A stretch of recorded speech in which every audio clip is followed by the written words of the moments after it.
semuanya, kami dari kelas 2024 CAM, Prodi E1 Ilmu Hukum, saya Maulidia Indra, dengan NIM belakang 072.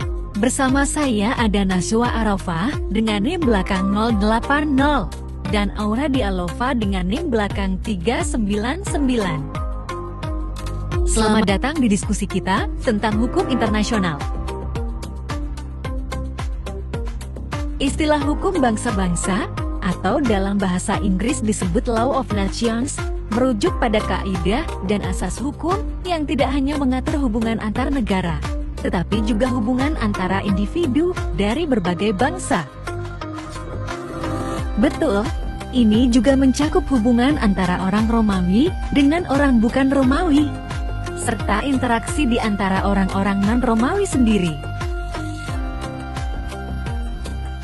Kita bisa membedakannya dengan istilah ins intergentes yang berarti hukum antar bangsa.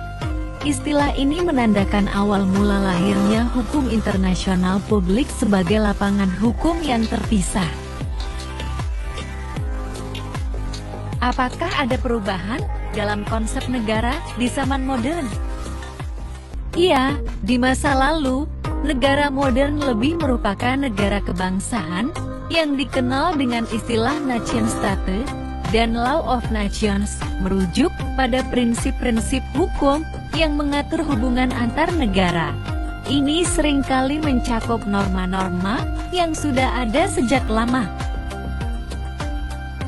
Lalu, bagaimana dengan perkembangan hukum internasional? Hukum internasional yang lebih modern mencakup semua perjanjian, traktat, dan norma yang diakui secara internasional. Ini semua mengatur perilaku negara di kancah global.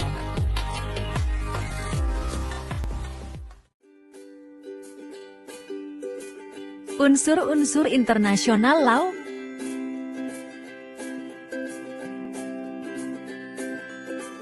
Kebiasaan internasional terdiri dari aturan-aturan hukum yang berasal dari tindakan negara-negara yang konsisten, yang muncul dari keyakinan bahwa tindakan mereka itu diwajibkan oleh hukum.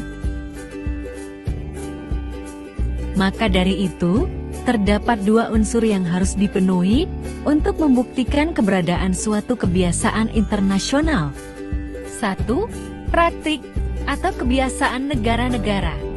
2. Keyakinan dari negara-negara bahwa kebiasaan tersebut dilakukan atas dasar kewajiban hukum atau opinio juris. Kepentingan kedua unsur ini telah ditegaskan oleh Mahkamah Internasional dalam perkara Legality of the Trade or Use of Nuclear Weapons terkait dengan aspek opinio juris yang merupakan unsur subjektif. Mahkamah Internasional menyatakan dalam perkara Northeast Continental Shelf bahwa kebiasaan tersebut harus dilakukan dengan sedemikian rupa sehingga menjadi bukti keyakinan bahwa kebiasaan tersebut diwajibkan oleh hukum. Sehingga negara yang melakukan kebiasaan tersebut harus merasa bahwa tindakan mereka sejalan dengan kewajiban hukum.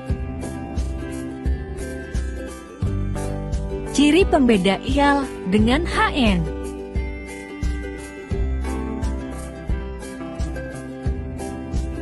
A. Sumber hukum. Sumber hukum IAL adalah perjanjian internasional, sedangkan HN sumber hukumnya undang-undang dan peraturan pemerintah. B. Subjek hukum. Subjek hukum pertama adalah negara, organisasi internasional, sedangkan subjek hukum HN yang pertama adalah manusia, maksudnya orang, dan warga negara, kemudian yang kedua adalah badan hukum. C. Yurisdiksi. Yurisdiksi IAL universal, sedangkan yurisdiksi HN terbatas pada wilayah. D. Sanksi. Sanksi pertama adalah sanksi ekonomi, diplomatik, dan militer, sedangkan sanksi HN sanksi negara, denda, dan lain-lain.